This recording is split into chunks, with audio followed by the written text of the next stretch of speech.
Oi, tudo bem? Hoje eu tô aqui para contar para você um pouco sobre a minha relação com a comida. Eu sei que tem várias pessoas que têm a relação com a comida um pouco difícil, assim como eu tenho, e eu acho que esse vídeo pode ajudar você, quem sabe? Então eu vou compartilhar.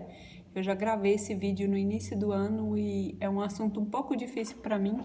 Eu acabei não compartilhando e agora eu voltei porque eu repensei, eu acho que vai valer a pena. Então, a minha relação com a comida é assim. Desde criança, eu era uma criança muito pequenininha, né? Muito raquítica, que se dizia. Então, os meus pais se esforçaram muito para que eu comesse, né? Então, eu tomei alguns suplementos, coisas assim para abrir o apetite. Aí eu brinco que meu apetite abriu e nunca mais fechou. Foi tipo isso. Mais um ponto importante na minha infância é porque a minha família me ensinou, né, a comer comida de verdade. Então quase não tinha industrializado na nossa casa. A comida era mais frutas, legumes, carne, coisas assim. Quase não tinha industrializado, doces e tal. A gente comia, né, é claro, quando era criança, mas não era em excesso. Era bem equilibrado. Na adolescência, eu virei uma adolescente gordinha. Na verdade, assim, barrigudinha. Pra ser bem sincera, eu creio que eu não cheguei a ser obesa. Claro que não. Né? Eu era uma adolescente só gordinha. Então, eu segui para a vida adulta com esses quilinhos a mais. Então, o meu IMC dava acima do normal, mas não era um IMC de obeso. Então, eu sempre tive esses quilos a mais. E quando chegou na vida adulta, todo ano, no final do ano, na minha vida adulta, eu falava assim: no próximo ano eu vou emagrecer. Toda vez. Todo ano após ano. Só teve 2 ocasiões que isso não aconteceu. A primeira vez foi em janeiro de 2011, porque eu estava me preparando para casar e mesmo sem ter feito uma dieta restritiva alimentar, por causa da correria, da organização, eu acabei perdendo uns quilos. Então, em 2011 eu não tinha essa meta. E outra foi agora em janeiro de 2021. Só porque agora em janeiro de 2021 foi um processo mais doloroso e proposital que eu passei, que é o que eu quero compartilhar com vocês. Então agora em 2021 eu não tenho essa meta de perder esses quilos a mais, porque eles não existem. Então, eu quero falar com você um pouco sobre o cenário, né, da minha vida adulta com a comida. Primeiro ponto é que assim, eu comia muito por emoção. Então não é porque eu estava com fome. Às vezes eu comia porque a comida estava gostosa. Muitas vezes eu comia porque eu estava com tédio, estava sem o que fazer e eu comia. Às vezes eu comia porque estava todo mundo comendo. Então coisas sociais, eventos sociais, às vezes eu já tinha comido em casa. E aí quando estava todo mundo comendo na emoção ali do público, eu acabava comendo de novo. Então o lado emocional interferia muito na minha decisão de comer. E não apenas o lado fisiológico, né, que de realmente estar com fome. Então, nessa vida adulta de jeito de comer várias vezes, mais vezes do que o necessário, e o ponto mais principal assim que me levava ao ganho de peso é o fato de comer em excesso, obviamente, né? Então assim, não é que eu comia o alimento errado, porque de modo geral eu acredito que eu sempre me alimentei bem, né? Evitando industrializados, diminuindo açúcar. Mas o ponto é que eu comia muito de qualquer coisa, né? De um alimento saudável. Então poderia ser um prato de chuchu que eu ia comer uma pratada, sempre em quantidade maior do que eu precisaria para sobreviver. Então, mesmo sendo alimentos saudáveis, né, comidos em excesso, obviamente o peso vai aumentar. Então, na vida adulta eu estava desse jeito. E também, na vida adulta, eu adquiri o hábito de pesar constantemente. Eu até comprei uma balança dessas balanças de ter em casa e teve épocas que eu me pesei todos os dias. Então, tinha uma insatisfação muito grande com a aparência, sabe? É importante ressaltar que não é por causa desse modelo que a sociedade impõe hoje, de que as mulheres têm que ser magras, de que tem um padrão de beleza, que se você não encaixa, você tem que, ao máximo, a qualquer custo, tentar se encaixar. Não é por isso.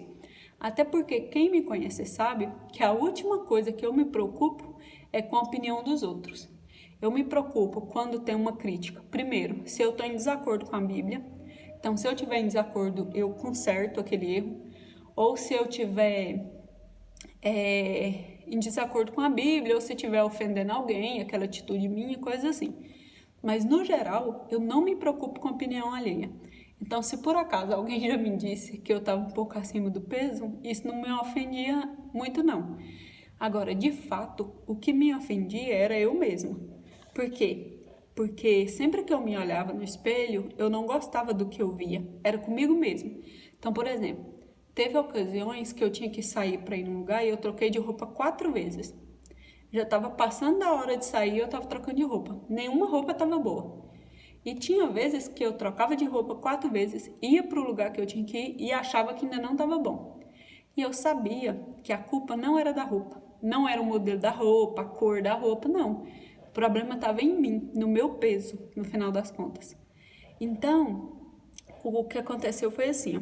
Essa insatisfação com a estética me fez fazer algumas dietas durante a vida, alguns desafios para emagrecer, mas nunca me fez mudar de atitude de fato, sabe? Verdadeiramente, profundamente, só a estética nunca foi suficiente. Então, aconteceu comigo na vida adulta 2 episódios que eu gostaria de compartilhar com vocês. Foram 2 episódios em que eu passei mal pela quantidade que eu comi, pela quantidade exagerada. Uma vez eu ainda era solteira, isso deve ter uns 12 anos, 11 anos, eu comi em excesso. Uma vez que eu fui em São Francisco, né, uma cidade que perto de Anápolis, tinha uma festa lá na igreja e eu almocei e jantei lá, e eu comi muito. No outro dia eu tinha estágio e eu passei muito mal na farmácia escola. Eu passei muito mal. Eu vomitei muito, eu passei muito mal e tive que ir embora. Só porque aquilo ali não gerou uma profunda reflexão em mim. Eu falei, é porque era comida em grande quantidade. Essas comidas, quando se faz muito, a pessoa passa mal mesmo. Eu não admiti que era porque eu tinha comido em excesso. Eu culpei a comida porque era em grande quantidade. Depois, numa segunda ocasião, agora bem recente, foi em 2019, num retiro que teve de um congresso de mulheres, que eu fiz aqui numa chácara, aqui em Anápolis, e foi a mesma situação. A comida era maravilhosa, muita coisa gostosa, e eu comi em excesso. Foi sábado e domingo, se não me engano. E domingo eu cheguei em casa e eu comecei a passar mal já assim no fim do dia, no mesmo dia. Passei muito mal à noite. Nessa ocasião também, vomitei, passei mal. E eu chorei muito. E nesse dia, eu reconheci isso como um pecado. E aí é o ponto que deu a virada, sabe? E eu queria compartilhar com você. Por que eu reconheci esse episódio meu como pecado? Aí, para isso, eu gostaria de ler em Gálatas 5, versículo 19 ao 21. Gálatas 5, 19 fala assim, ó. Porque as obras da carne são manifestas, as quais são adultério, fornicação, impureza, lascívia, idolatria, feitiçaria, inimizades, contendas, ciúmes, iras, pelejas, dissensões, heresias, invejas, homicídios, bebedice, glutonarias e coisas semelhantes a estas, acerca das quais de antemão vos declaro, como também já antes vos disse, que os que cometem tais coisas não herdarão o reino de Deus. Então, quando eu passei muito mal este dia, eu me lembrei desse versículo, pensando, isso é um pecado. Eu reconheci naquele dia que aquilo era um pecado. E eu lembro que eu chorei muito e orei a Deus, e eu falava assim com Jesus, eu já entendi que eu não posso comer muito e tal. E naquele momento eu reconheci aquilo como um pecado. Então, quando eu reconheci aquilo como pecado, em 2019, de lá para cá, meu comportamento mudou em relação à comida, independente da estética. E eu tomei algumas atitudes práticas que eu gostaria de compartilhar com você. Algumas atitudes práticas para evitar o excesso de comida. E quando a gente fala de glutonaria, que é o que o texto aqui de Gálatas está falando, isso é muito forte porque, na verdade, a palavra de Deus coloca a glutonaria no mesmo nível de vários outros pecados, né? Às vezes a gente acha que a glutonaria, que é o comer exageradamente, além do necessário, que era justamente o que eu fiz aquele dia, comer até passar mal, ou seja, o meu corpo estava reclamando pela quantidade de comida que eu coloquei nele. entra aqui nessa categoria de pecado, que às vezes a gente acha que tem um pecadinho, um pecadão, né? Que as outras pessoas têm um pecado pior do que o da gente. E na verdade é que eles são todos iguais. E ainda no fim, a palavra diz que os que cometem tais coisas não herdarão o reino de Deus. Então, se eu viver na prática desse pecado, de comer em excesso, eu não vou herdar o reino de Deus. Não importa se as outras coisas vão bem, se eu não tenho nenhum desses outros pecados, sabe? Então, o que aconteceu? Eu comecei a traçar estratégias práticas para conseguir me livrar disso como um pecado. E aí, de fato, eu encarei, não a estética, mas eu encarei o excesso de comida como um pecado. E a partir disso, algumas coisas mudou. Então, na prática, eu aliei algumas ações, umas ações de ciência e fé. Da parte da fé, o que eu fiz? Eu comecei a orar com um fim específico para isso. Então, eu orava para Deus me ajudar a me livrar do pecado. Então, por exemplo, se eu tinha acabado de almoçar, meio-dia, e 1h30 da tarde eu queria comer, eu sabia que não era fome, porque eu tinha acabado de almoçar. Então, eu orava mesmo que mentalmente, tipo assim, para Deus me ajudar, para que eu não ia comer naquela hora, porque não era fome. Era emocional, às vezes estava com tédio, para Deus me ajudar, e aí eu não comia. E além da oração, né, principalmente nos momentos de tentação de comida, ou às vezes quando tem muitas pessoas juntas, eu fico tentada a comer mais, e aí eu oro em pensamento. Outra coisa é fazer o jejum. Também o jejum é um tipo de sacrifício para que Deus me ouça nessa questão, para resolver esse pecado. Então, além do jejum e da oração, que é uma ação de fé, né, uma ação espiritual, eu coloquei algumas coisas, algumas estratégias para vencer a comida, para conseguir livrar desse peso, né, da comida. Tipo assim, de acordar pensando o que eu vou tomar café da manhã, tomar café pensando o que eu vou almoçar, almoçar pensando o que eu vou lanchar. É óbvio que ainda hoje eu penso no qual vai ser minha refeição, né, minha próxima refeição, até porque eu preciso planejar as compras diárias e tudo mais. Mas eu não fico mais com aquele pensamento na cabeça de comida o dia inteiro, ansiando por comer. Então, as ações práticas foram oração, principalmente nos meus momentos de tentações, jejum, comer apenas quando tiver fome. Então, nesses momentos que eu sabia que não era fome, que era outra coisa emocional, eu oro e espero passar. Até hoje é assim. Saber que eu não preciso ser obrigada a comer até o fim, porque geralmente eu tenho esse hábito desde a infância de comer até o fim, tudo que está no prato. Então hoje aqui em casa, se eu como e eu já estou satisfeita e aquilo está no prato, está numa travessa alguma coisa, eu coloco na geladeira e vou comer depois. Porque se eu comer aquilo lá, aquele tanto que eu estou comendo aí já é excesso, já entra no pecado da glutonaria. Outra coisa que aconteceu no final de 2019 é porque eu comecei a fazer academia.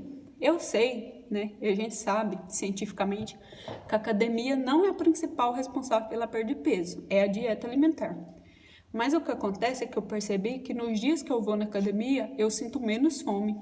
Então, eu acabo de ir na academia, eu demoro muito para sentir fome. Não é por causa das alterações, liberações de hormônio. Outra coisa que acontece é porque quando se vai à academia regularmente, como eu tenho feito, muda muito a composição corporal. Então, pode ser que o peso na balança esteja mais pesado do que o ano passado, porque agora eu não estou pesando mais diariamente ou semanalmente. Eu nem me importo mais com a balança, porque o espelho já é minha medida, né? Mas o que eu quero dizer é que o tratar o pecado, o tratamento espiritual, né, resolveu um problema físico. O ponto é esse. Desapeguei dessa questão de balança, tá? E no final de tudo que eu percebi desse processo é que só eu poderia fazer por mim, né? Que no dia a dia é eu e eu mesma que tenho que vencer isso. E me encarar essa situação como um pecado de fato, né? Conforme a gente leu em Gálatas, é o que me ajudou a compreender melhor e estar vencendo diariamente essa questão com a comida, né? Eu peço muito a Deus que Ele continue me ajudando, que eu não quero voltar a comer desenfreadamente. E eu sei que, assim, é uma dificuldade de muita gente. Eu gostaria de compartilhar isso com vocês, porque por muitos anos eu fiquei tentando reduzir o peso E eu nunca parei para pensar que o excesso de comida que eu tava comendo, né, que me tava levando ao excesso de peso, era de fato pecado, sabe? Esses episódios que eu passava mal de comer não foram muitos, mas foram alguns, né? Então, isso tudo eu entendi que eu precisava tratar espiritualmente. E foi isso que eu vim aqui compartilhar com você. Eu espero que tenha te ajudado. Qualquer coisa que você quiser me procurar para a gente conversar sobre isso, vamos conversar, tá bom? Até mais. Tchau.